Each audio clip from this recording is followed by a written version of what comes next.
हम सभी जो साहब श्री के सानिध्य में बैठे हैं और ये जो हम आप सब मिलके बैठे हैं, इसका मूल कारण है कि शिव मेरे भी गुरु हैं, आपके भी गुरु हैं, सबके गुरु हैं। लेकिन इस कालखंड में सबके गुरु हो सके, जिसके कारण है हम उनके सानिध्य में उनके साथ बैठे हैं, यानी हमारे वरिष्ठ गुरु भ्राता साहब श्री। मूल कारण इस कालखंड में शिव के शिष्यता का जो विस्तारीकरण हुआ है, जो व्यापक हुई है, उसके मूल कारण इस जगत में हमारे वर्ण गुरु भ्राता और उनके सानिध्य में बैठे हुए सिर्फ शरीर से ना, मन से भी हो, हम इसी की कामना करते हैं। यह उपवन है हम सबका घर, क्योंकि अगर साहब मेरे तो उनका घर भी मेरा। कहते हैं कि अगर राजा अपना हो जाए तो उस राज्य की हर चीज अपनी ही हो जाती है। महादेव अपने तो पूरी दुनिया अपनी, साहब अपने तो पूरी दुनिया अपनी। ये जगह जहाँ आप बैठे हैं वो भी आपकी। और इस स्थल पे जब भी हम और आप आते हैं, मन से आए चाहे शरीर से आए, तो एक ही कामना करते हैं कि आपने जो चाहा है, आपकी चाहत में जो बल है, वो चाहत और उस चाहत का बल भी हमारे हृदय में भी आह्लादित हो, हमारे हृदय में भी दृढ़ हो, मजबूत हो, ताकि हम सब भी अपने अपने जगह पे जहाँ भी हम जाते हैं अपने गुरु शिव का काम कर सकें, जैसा साहब ने चाहा है उसके अनुसार। क्योंकि सबसे महत्वपूर्ण यही होता है कि उन्होंने जो चाहा, क्या हम आप उनके अनुरूप काम कर रहे हैं। काम मतलब जब हम कहते हैं गुरु का काम, तो पहले लोग पूछते हैं कि शिव ही गुरु क्यों है, और अगर भाव से ही शिव गुरु होते हैं तो इस पे आपने साहब की चर्चा बहुत बार सुनी होगी कि क्या भाव होगा तभी शिव गुरु होंगे। और साहब श्री कहते हैं कि आपके अंदर मान लीजिए भाव है, लेकिन अभी अभी आपने जिससे बात की, हर दिन हम लोग किसी न किसी से बात करते हैं, हर पल, हर क्षण, हर दिन कितने लोगों के नामों की घोषणा होती है। साहब श्री कहते हैं कि क्या जिससे आपने बात की है अभी, उसके अंदर भाव है, आपके अंदर भाव है, ये माना, लेकिन अभी अभी आपने जिन लोगों से बात की है, हो सकता है उनके अंदर महादेव के लिए वो शिष्य भाव ना हो अभी। क्या उसके परिणाम होंगे या नहीं होंगे? क्योंकि शास्त्र तो आज तक यही कहते रहे हैं कि भावेन लभ्यते देवता, भावेन देव दर्शनम। भाव से ही देवता लभ्य होते हैं और भाव से ही उनके दर्शन भी होते हैं। तो शास्त्र तो ये कहते रहे, लेकिन क्या शिव शिष्यता में भी ऐसा ही लागू होता है? क्योंकि देवों के देव महादेव हैं, तो देवता तक के लिए तो ये जरूरी है, लेकिन जो देवता का भी देवता हो उसके लिए क्या जरूरी है? तो अधिकांशतः मन में हमारे ये बात होती है कि जब देवता के लिए भाव जरूरी है, तो उनके भी जो देवों के देव है महादेव, उनके लिए तो भाव से भी ऊपर कुछ चीज होगी, तभी उनसे संपर्क संभव होगा। गुरु के रूप में साहब कहते हैं कि गुरु के रूप में वो शिव, जरूरी नहीं कि आपके अंदर भाव हो। आपने जिससे अभी अभी कहा है उसने शिव को अपना गुरु बनाया है, लेकिन उसके अंदर वो भाव नहीं जो आपके अंदर है, जो आप जिस भाव के अंदर आके आपने उससे बात की है। क्या इसके परिणाम होंगे या नहीं होंगे?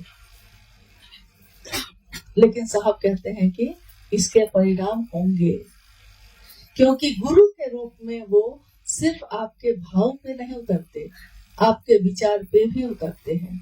शिष्य का जो मानसिक स्तर होता है, गुरु उसके स्तर पे उतरते हैं। और मानसिक स्तर हो सकता है कि उसका कुविचार भी हो सकता है अर्चना का भाव ना हो सकता है अपशब्द का भाव हो, ये भी हो सकता है। लेकिन गुरु के रूप में वो कुविचार के तल पे भी उतरते हैं। ये मात्र गुरु और शिष्य परंपरा में ही हो सकता है। ईश्वर के रूप में, पूजा पद्धति के रूप में आप महादेव से नजदीक होते हैं, हम सब पूजा अर्चना करते हैं, मनोकामना मांगते हैं, मनोकामनाओं की पूर्ति होती है। लेकिन उसके लिए हम कभी भक्त बन के जाते हैं, कभी याचक बन के जाते हैं। लेकिन शिष्य के रूप में हम कुछ भी नहीं आता तब भी जाते हैं। और जब शिष्य बनते हैं तो ये तीनों सूत्र जो हमारे आपके जीवन में है आज, जो जिसका निरूपण साहब श्री ने किया है, इसमें पहला सूत्र ही ये कहता है कि दया की याचना करनी होगी। दया की याचना का अर्थ ही होता है कि शरीरधारी गुरु या सदगुरु में तो कुछ साधन से काम चल जाएगा, मंत्रों के जप से काम चल जाएगा, लेकिन जब शिव गुरु होंगे, जगत गुरु शिव गुरु होंगे मेरे आपके, तो वहाँ कुछ दूर तक साधना काम करती है, कुछ दूर तक मंत्रों का जप भी काम करता है, कुछ दूर तक कुंडली साधना भी काम करती है, लेकिन एक दिन उसकी भी सीमा खत्म हो जाती है। तो जब सबकी सीमा खत्म हो जाती है, उसके बाद अगर आपको चलना होगा तो आप किसके सहारे चलेंगे? हम किसके सहारे चलेंगे? एक बड़ी अद्भुत सी बात है शिव शिष्यता में कि शिव की शिष्यता की शुरुआत ही दया से हो जाती है। यानी कर्म नीचे ही रह गए, साधना नीचे ही रह गई, मंत्रों का जप नीचे ही रह गया, और सीधे जैसे बच्चा को सीधे 5वां क्लास से शुरुआत कर दी गई है। अब उसको आता कुछ नहीं है, लेकिन शुरुआत उसकी पहला क्लास से नहीं है, सीधे 5वां 7वां क्लास से शुरू कर दिया गया है। तो हम सोचते हैं कि ये कैसे होगा, क्योंकि हमको कुछ भी तो आता नहीं था। गुरु अपनी दया से शिष्य के उद्देश्य का परिमार्जन करते हैं। शिष्य जब कोई बनता है तो हो सकता है उसके मन में कोई कामना हो, कोई मनोकामना सबके मन में होगा।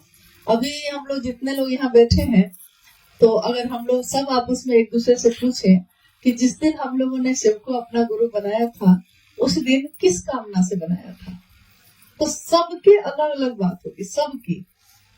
लेकिन आज 2 साल, 5 साल, 10 साल के बाद भी क्या वही कामना है जिस कामना से हम लोग बनाए थे महादेव को गुरु? कोई प्रेम से बनाया होगा, सुन के अच्छा लगा इसलिए बना लिया, लेकिन किसी के जीवन में दुख होगा इसलिए बनाया, किसी को संतान नहीं होगी इसलिए बनाया, किसी को नौकरी नहीं मिल रही है इसके लिए बनाया, कोई सहारा नहीं है तो महादेव ही एक सहारा इसलिए बनाया। सबका उद्देश्य उस समय अलग अलग रहा होगा। अब कुछ दिनों में, कुछ सालों में, क्या उस आज भी वही उद्देश्य है हमारा? इसका परिमार्जन कैसे हुआ? क्या इसके लिए हम लोगों ने कोई अलग से प्रयास किया? 3 सूत्रों के अलावा कुछ और किया है हम लोगों ने? जो साहब ने कहा 3 सूत्र करने को जितना भर आता है वही करते हुए चले जा रहे हैं, और आज हम देखते हैं कि क्या हम वही हैं जो उस दिन थे? शरीर से तो वही है, बाहर से तो वही है, लेकिन अंदर बदल गया है। ये इंसान जो बाहर से दिखता था, आज इंसान शरीर से तो वही है, लेकिन उसका आंतरिक जो मन है, उसका मन जो है वो बदल चुका है, उसका उद्देश्य बदल चुका, उसकी मंजिल बदल चुकी है।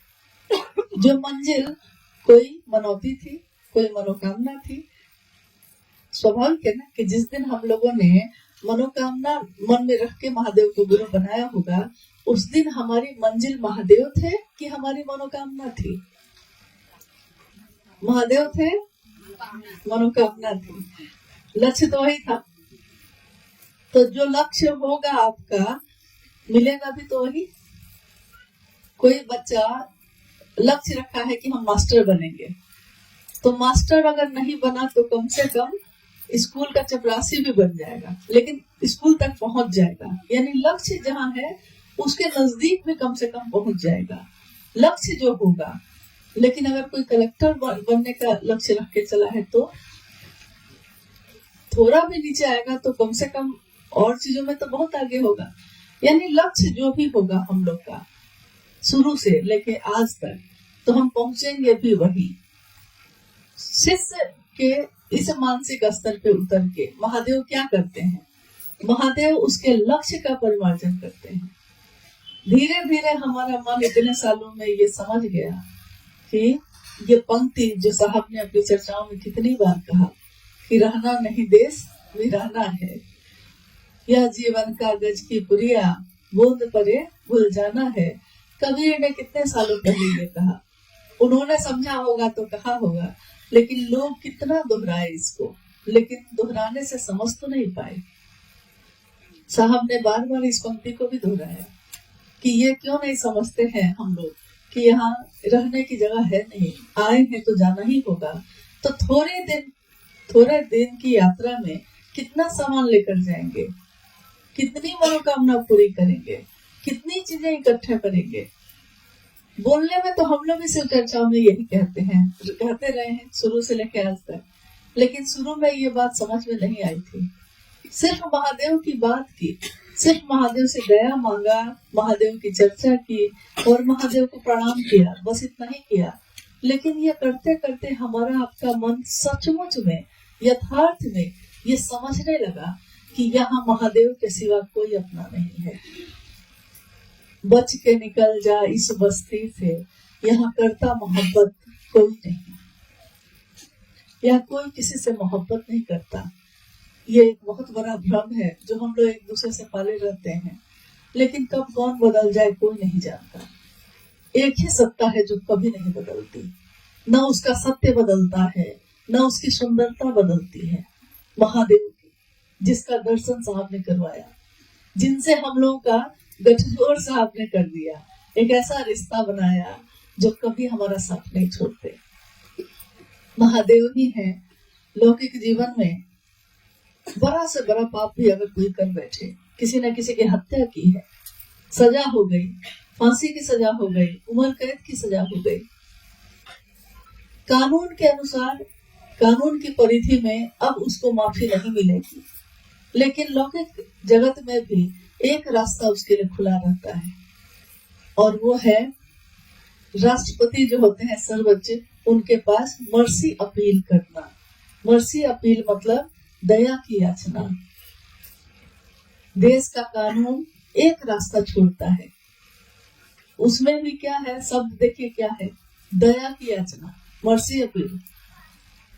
किया है मैंने ये, लेकिन आज पछता रहा हूं और कानून से मुक्ति नहीं मिलेगी।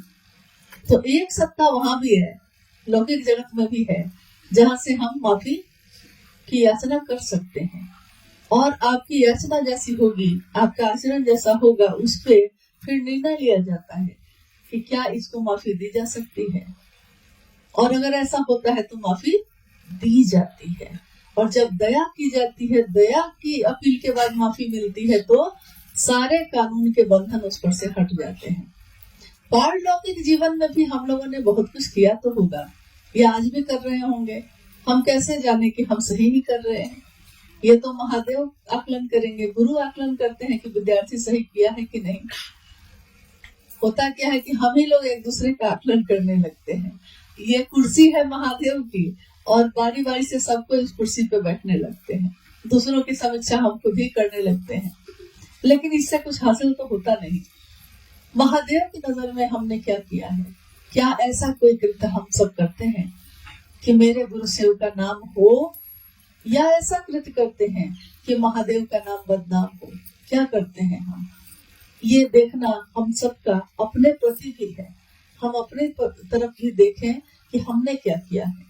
दूसरों की तरफ देखते देखते आदमी का स्वभाव है कि वो अपनी तरफ देखना भूल जाता है, चाहे वो चिंता हो, चाहे वो समीक्षा हो। चिंता भी दूसरों की करते करते अपनी चिंता करना छोड़ देते हैं, और समीक्षा भी दूसरों की करते करते अपनी समीक्षा करना भूल जाते हैं। तो महादेव की दया से जब, चाहे वो स्वार्थ से हो चाहे निस्वार्थ हो, तीनों सूत्र जब हम आप करते हैं, तो हमारा मन धीरे धीरे धीरे धीरे ही सही, लेकिन इस परिधि में आ जाता है कि महादेव से दया की याचना के सिवा अब कुछ भी नहीं बचता, और एक ही वही काम करता है, वही परिणाम लाता है। एक अद्भुत और अप्रतिम शिव की शिष्यता का दान साहब श्री ने दिया है। जब उन्होंने शिव को अपना गुरु बनाया था, उनके मन में कोई विश्वास नहीं था, कोई श्रद्धा नहीं थी। बार बार उन्होंने कहा कि मैं उदाहरण स्वयं हूँ। तब भी गुरु ने मेरे जीवन में इतना परिणाम लाया। कारण क्या था कि बस मैंने जो कहा मैं उस पर खड़ा रहा।